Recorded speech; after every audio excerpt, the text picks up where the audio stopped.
Hello and welcome to Comic Culture. I'm Terrence Dollard, a professor in the Department of Mass Communication at the University of North Carolina at Pembroke. My guest today is writer-artist Kelly Yates. Kelly, welcome to Comic Culture. Thank you for having me. I appreciate it.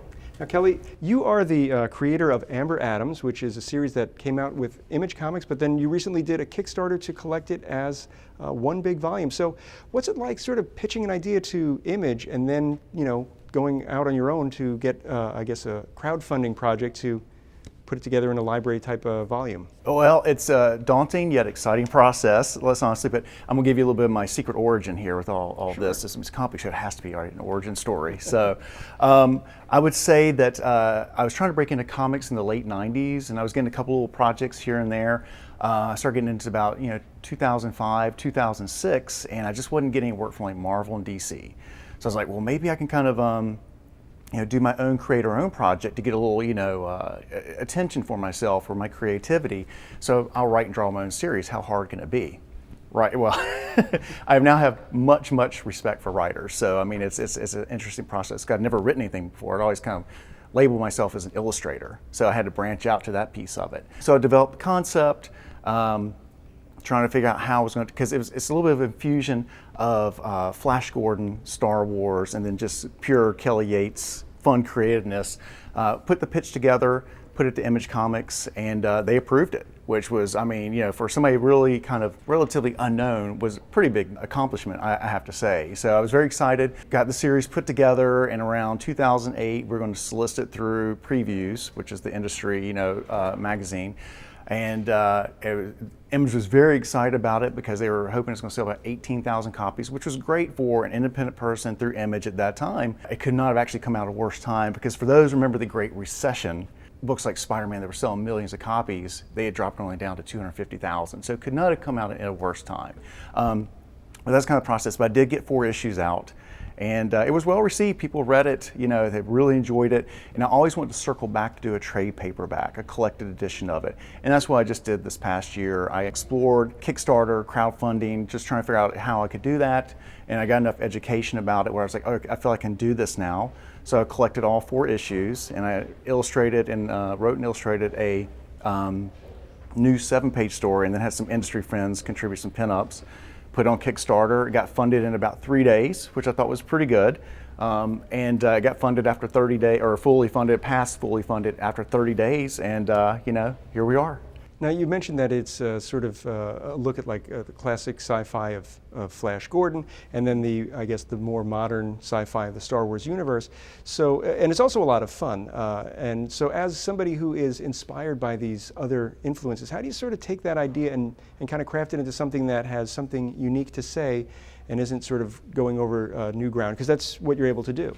It was just trying to find a balance of telling, I wanted to tell a little bit more fun and lighthearted story than something so much more like the Dark Knight Batman, which is great stuff, but I wasn't going for that. I was trying to keep it really light and fun and quick read. So, and I found is when I was writing, I like to write things like quick stories. Like I like to cut out the fat and just say, what's the story, and get to the cliffhanger. So I did set up as chapters to tell it, like almost like the Flash Gordon serials of the the 30s and 40s.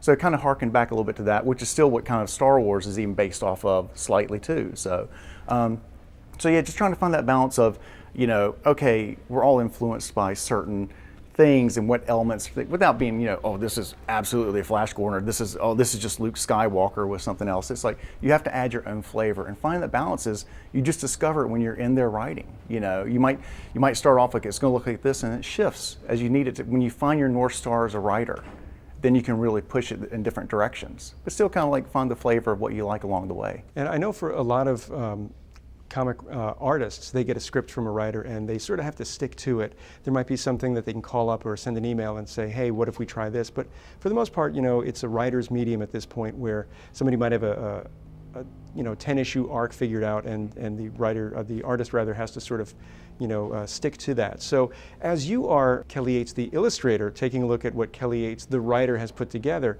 are you thinking to yourself, oh, maybe if I do this, I can tweak it, or are you sticking to that script that you wrote because you know that you solved a lot of those problems along the way, and you can just go ahead and illustrate? Well, with this project, it was a complete learning experience. I mean, because I'd never written a comic book before. I always kind of geared myself as illustrator, But I found when I found my North Star for my story, like where I want to end the story, then I could backtrack and shift as I needed. So I actually, my process is I wrote the initial 4 issues. So I knew kind of where I was going with this North Star, taking the story. And I was also doing layouts along the way. You know, quick, like, okay, Amber jumps in from this side of the panel, or she jumps down this way, or she blasts somebody from this angle. So, but then when I was doing that process, I was able to kind of shift back and forth. Well, maybe I shift the words here I had on this page to this page because, you know, I am a visual artist. And so I always kind of lead with my visuals more than my writing a little bit, to be fair. So that was kind of neat to kind of figure out, okay, well, I'll shift this. And being the writer and the illustrator, I could take sections like, okay, these 8 pages don't work so well here. I'll move them back here. I'll move them 10 pages behind, and maybe it works a little bit better there. I guess that's also part of technology coming into things. You know, I know that in the 90s when you're breaking into comics, you're probably doing things on, you know, on board with pen and ink and that sort of stuff. But as you're working on Amber Adams in the early, I guess, aughts, the 2008 period, is this still pen and ink, or are you moving into digital at that point? At that point, it was pure pencil and ink, and just trying to figure it out. And you know, all the work was done with traditional like pencil layouts and scaled up and inked with the traditional micron pens or brushes or whatever I needed. And the lettering was done on computer at that point. It wasn't hand lettered like that. That was the one benefit at that time. Like I could go back and edit, you know, if I had the digital lettering. But shifting, so it was all the original Amber Adams was done traditional, you know, pencil, brush, that. The newer stuff, my newer artwork and the new story was done all digital. And the reason is more, Command Z is your enemy sometimes because you can Command Z too much, but some of that is just being able to edit yourself a lot quicker. You know, I use Clip Studio Paint now, and so I can move these pages digitally right here, where I can do layouts, digital, and ink right there. And that really is kind of more the process just for speed and being able to edit yourself. So that's kind of where I am. But now when I do covers, I do a mix of things. So the cover, when I do a cover, say for Doctor Who, I used to do traditional pencils, inks, and brushes. Now I do all my layouts digital because with something like Doctor Who, there might be so many edits. Like, you know, the BBC or Titan might say, hey, you know, that eyebrow doesn't look right, or we need to edit that face. And so being able to do it digital first before you ink just saves you a lot more time. So, but once I get my digital layout, I print it out on something called Blue Line, and then I ink it still traditional with brushes and pens. So it's a blending of digital and traditional. And it's got to be nice too, because you are able to have those, as you say, the multiple or infinite Command Z. You can undo something. It's the eraser that doesn't leave any marks or eraser crumbs, but at the same time you end up with a piece of art at the end that you can hold in your hand. And you know, if you wanted to show it at a convention or sell it at a convention, you could do that as well. Mm-hmm. So you know, when you are working digitally, how do you sort of resist the temptation to Command Z too much and kind of stick to the deadline? You've only got so many days to work on a story. You know, how do you make sure that you don't get too wrapped up in the, I can make it perfect if? I think you hit the nail on the head. It's called deadline. That really is, like, you know, there's some people that are just very confident. Your Walt Simonsons or, you know, your Art Adams. They know exactly, but you know, they've done it for so many years. They're such a creative talent. You know, maybe it's my lack of confidence or whatever it is. But that Command Z, you know, at the end of the day, it's the deadline. Honestly, because you can go back and look at stuff over time to say, oh, if I could have added that color a little bit more, made it pop a little bit more, or I could have added a weight line to make something pop out a little bit more in the foreground versus the background. So, you know, you can always second guess yourself, but at the end of the day, you just have to feel good about what you've done, and you know, the deadline is usually the pressure point. You mentioned Doctor Who. Now, this is a property that's been around, I guess they're celebrating, is it their 60th year? Last week, 60 years.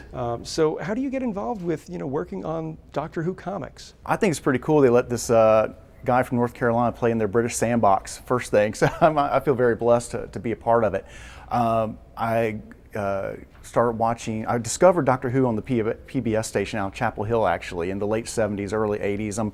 There's 3 channels, so I didn't have much to flip around, but I'm flipping around. It's like, you know, the news, Andy Griffith, the news, and then I go by this 4th PBS station, and there's this giant robot walking, you know, around this tiny village. I'm like, what the heck is this? I mean, this is like prime Star Wars is out, Battlestar Galactica, so it's in that kind of frame of like sci-fi.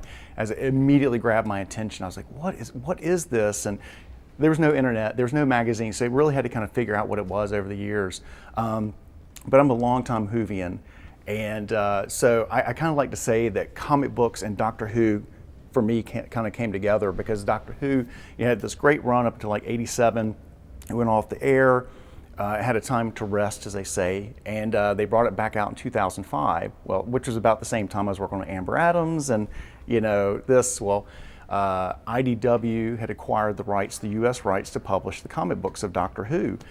And they put out about a year's worth of content, and I was at San Diego Comic-Con, and one of my studio mates, who was doing G.I. Joe at the time for IDW, I was talking with him. I was like, man, I'm like a huge Doctor Who fan. Would you take me over and introduce me to the editor? And he said, well, sure, come on over and everything. So I just like a kid, I take my portfolio over to the editor. I'm like, will you look at my stuff? And he did. He flipped through it. He looked at it. He goes, I love it, but we're booked up for the next year. I can't give you any Doctor Who work for the next year. I said, I don't care. I'm a huge fan. I mean, I'll wait a year, a pinup, a cover, anything. I'm just a fan. I would just like to contribute at least one piece to Doctor Who. He goes, okay, it's going to be a year. I was like, I'll wait. A month after San Diego Comic-Con, I get an email that says, knock, knock, opportunity. And an artist wasn't able to meet a deadline. I was able to step in and start contributing. And so here I am. I've been working on Doctor Who since about 2008. That's fascinating too, because you talk about deadlines, and I know for a lot of artists, it is tough to sit down and be disciplined to get those pages done every month. So what about the deadline? I mean, you said it's a great motivator for you not to get too precious with your artwork, but how do you schedule your day so that you're at the drawing board long enough to get the page done, maybe a page and a half, or however many pages you have to do in a day to, also be able to go sleep, grocery shop, and have a life? Well, here's the other secret part of my secret origin. So I would love to do comic books full time, but reality is I have a full-time job. So I'm a senior graphic designer at Wrangler Jeans, and so I do that during the day, and then I spend time with my family because they're very important to me. But after everybody goes to sleep, about 10 o'clock at night, I start drawing. I start drawing for about 2, 3, 4 hours, whatever I can, and so it's just little pieces. So I love doing comic books, but I'm just not that. There's just people at top tier. It's very hard to make into comic books and everything, unless you're that top tier, like you're Robert Kirkman's or somebody who's been at Marvel for years. It's hard to make it, and so I love doing it, and it's just a passion that I've had for comic books since I was 12 years old, and that's what I kind of so I dedicate a few hours every day to it. It speaks to a discipline. It's tough to force yourself to do something because you might be tired. You're working, probably 8, 9 hours, depending on how many hours you've got to get up before work, the drive to work, at work, home from work, all the stuff you have to do at home, and then to find the desire to sit down and draw before going to bed at a reasonable time so you can do it all again the next day. You're making me tired thinking about it right now. So. But it's a work ethic, and I don't know if a lot of people understand, because they think it's fun to draw. But if it's work, and you have to sit there and stick to that schedule, how do you sort of make sure that the other outside influences aren't there? Maybe the friend isn't asking you, hey, I know you're free, could you help me with this? Or, Yeah. How do you kind of control that? That's tricky. You're exactly right. So a lot of it is having passion for it. Because at the end of the day, I want to make money, support my family, and I enjoy it. I want to be compensated for my time, but there's still this whole, man, I just love doing it. I love being a part of it. So being passionate about whether it's illustrating or writing or whatever it may be, you've got to be passionate about it first. The money will come later, all right? I think when I first started out in comic books, I was trying to get work, just whatever I could get, and some of it was rough and like, oh, not my best illustrations. And I started learning, like, I would rather do less stuff and do better stuff than a lot of stuff that's bad stuff. So just kind of being a little bit more choosy in what I do. So I've turned down projects along the way because of that. And when you're working with, I don't know if IDW still has the rights to Doctor Who, but when you have that relationship with an editor, with a publisher, and it's gone on for close to 2 decades. How do you keep it fresh for yourself? Obviously you've got a good rapport with the folks you work with, but how do you make sure that you're able to, still be invigorated to draw the characters? I know there's different doctors that and likenesses you have to work with. So how do you kind of, maintain that focus? Titan Entertainment actually owns the rights to Doctor Who now, so it shifted about 10 years ago. So it was almost like starting over again because I had to meet new editors and work with new people. But they were based out of the UK, so they actually work directly with the BBC.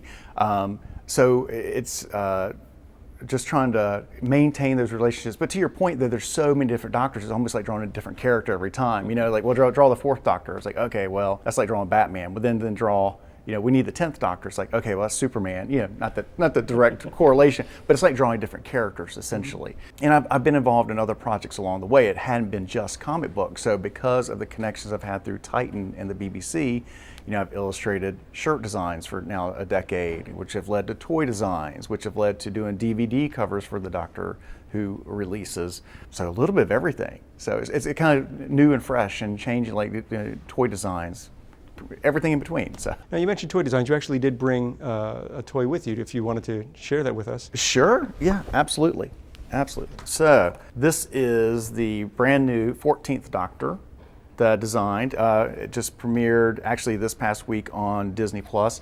It was a San Diego Comic-Con exclusive, which I've now had a relationship with the BBC. So now, when I guess for the past 7-8 years now, I designed a lot of stuff for the BBC booth at San Diego Comic-Con. So I designed a lot of their shirt designs, and a lot of the process is now actually designing figures. And the kind of the cool thing about these figures that came by, I didn't get into this to design figures. So, but it's pretty cool now. I have like this.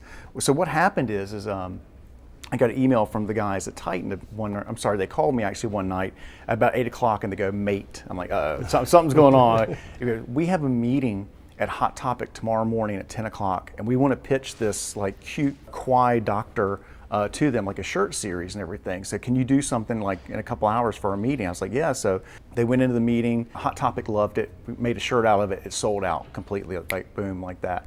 So then we did some more designs based off of these cute little doctors, and they sold out every time. Well, then Titan's like, "Well, hey, we want to design toys." It's like, okay, well, let's start figuring that out. And so I started doing on the 3D models, not the 3D model. I did the side view so the 3D artists could take my designs and develop it. And we did the whole line of Doctor Who toys, and here we are now. So I think, I've designed not only Doctor Who, but because of that, I've designed the My Hero Academia toy line, the Attack on Titan. What else have I done? I don't know. I designed a lot over COVID, so it's going to look like I've done like 10 million different designs, but coming out all within a week. But I've done all these, so it's I feel very blessed to be a part of this process. You know, I mean, it's pretty cool. It is pretty cool because when you think about it, you're kind of learning new styles. I mean, what we're seeing with Amber Adams is a particular style. What you're doing with Doctor Who has to be probably closer to the likeness of the current Doctor. Mm-hmm. And if not, it has to at least match the wardrobe that we associate with the Doctor. Right. And then when you're designing a cute anime style, that's a whole other sort of discipline. So how are you kind of keeping current with the different styles that a client might ask for? I actually had a friend like, "Well, aren't you worried you're going to be identified with this style now?" Right? And I was like, "Well, but that's kind of part of the game, is learning new things and trying new things." I mean, I got to say, it's pretty cool when you have your name branded on the bottom of a Doctor Who BBC box. I mean, most people don't have that. And they put my name also in the t-shirt design. So I'm okay with it. It's okay, it's a different venue. And then I can always draw Amber Adams, right? I can always draw Doctor Who. So it's a challenge, but I like it. And you got to stay fresh. And you say challenge, and I'm thinking, there have been a number of Doctors. I think since the reboot, there have been 4 Doctors, and then someone's come back. 15. It'll be 15. Ncuti Gatwa is going to be the new one, premiering in a couple months. So yeah. So as you work on those comics, whether it's a cover, whether it's sequential pages, and you have to sort of capture that likeness, how much feedback you're getting from the editor who's saying, "Oh, it's a little off," or for marketing purposes, we can't have it look too much like them. Thank goodness I haven't had too much of an issue with that. I've been able, when I first started working on Doctor Who, I actually did have a little bit of trouble because they didn't have all the reference then. They didn't, like now when I get a link from the BBC, I get hundreds of images. So I see what a lot of this stuff looks like for the general public. Like, oh, okay, like this trench coat is like this or whatever. I have a better idea. But when I first started, like here's 2 images, I'm like, oh my gosh, and just the reference, having the reference. So that helps tremendously, honestly, is having that. I will point out to those watching at home, we're at the Mary Livermore Library here on campus at UNC Pembroke, and right outside our window is a train line. So if you hear train whistles, it's us. Not us personally, but the train. But the trains. Right. So, when you are dealing with likenesses, are you facing something where the actors have agreed that they can let you use their likeness in the comic, or is it something where, that one Doctor had the really long signature scarf, and therefore we can just use that, kind of like a Batman cape? We all know that scalloped edge is Batman. Right. Is that sort of, something that you're facing? Well, I love using that cape. Anytime I use the Fourth Doctor's long scarf, it's a great design tool to hang your, you can work it in somewhere. It's always a fun thing to put in there. I think one of the experiences I had when I was working on one of the stories one time is like the writer of this book had written like, the Daleks, or the villains of the Doctor were fighting, and there was all these explosions and Cybermen, and Rose was in the scene too. She was one of the companions of the Doctor. And the problem was that we had to stop the whole process because, as wonky it is, the BBC at the time didn't have rights to the Daleks, although it was their show. It was owned by somebody else, the rights, like Terry Nation, he had it. So it was really a bizarre thing. And the image rights had run out for the actress who played Rose and everything. So we had to scrap the whole thing. So I think now they figured out like, oh, Doctor Who's gonna be a thing again. I think all those licensing things are settled now. But when we first started, that first 2-3 years, it was a little weird, with licensing and getting, what you could or couldn't do. And I know that when you and I met, we met at Heroes Con this year. We probably met the year before that, and then we met at Baltimore this year as well. So you do a lot of conventions, which seems like it's a bit of a commitment. I mean, you've talked about San Diego, and you've also talked about having a full-time job, and having a family, and having so many hours a day to work on comics. So how do you balance the other obligations of being a professional illustrator with the fact that you have real world stuff that you have to do? You have to be very conscious in what you choose and what decisions, because you're right, because if you start taking on like a convention every one a month for a year, that's 12 conventions, which that's a lot of commitment. I mean, because you're gone 3 or 4 days, or if you do San Diego, it could be up to a week. So you have to be very mindful and intentful into what you want to actually go to. I mean, Heroes Con in Charlotte, it's a standard. You got to go. It's our local show. It's been around 41 years now, I think. I mean, you got to do Heroes Con. But there's some other great shows like South Carolina Comic Con and Baltimore have great relationships with the people. So they're kind of like my evergreen shows. San Diego will always, I hope, always be my evergreen show, because I know that show has changed so much over the years. When I went in like the early, I think 96 was my first year, it was a mere 30,000 people and everything. Now it's what, 250, 300,000, whatever it is. It's a massive amount of people. It's shifted and changed a little bit over the years, with not fully comic book centric anymore sometimes. But I think the great thing about that is, that people beat it up. It's like, oh, it's corporate con. Well, I tell you what, going out there networking, 99% of my work has come from going to San Diego Comic Con and meeting people. Because that's where the people are that want to give you jobs, or networking to meet people. So you got to find that balance. Like you can't do you can do too many and burn yourself out for sure. So you just got to plan it. I plan it throughout the year. Like I'm doing these. There might be 1 or 2 that pop up along the year, but just be mindful of that. And you talk about how it's a networking opportunity for you, but it's also an opportunity for you to get feedback from fans. And it might be something where you could see something on a website somebody's posting, but most times when people post on a website, it's something negative.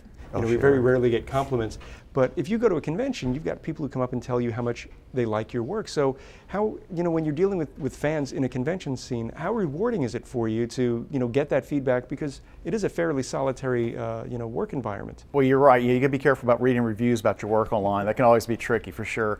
It's great. There's so many. The convention scene has changed so much over the years now. It used to be just a handful of conventions around the U.S., usually during the summer, and now it's changed so much. I mean, there are conventions every weekend around the United States, around the world.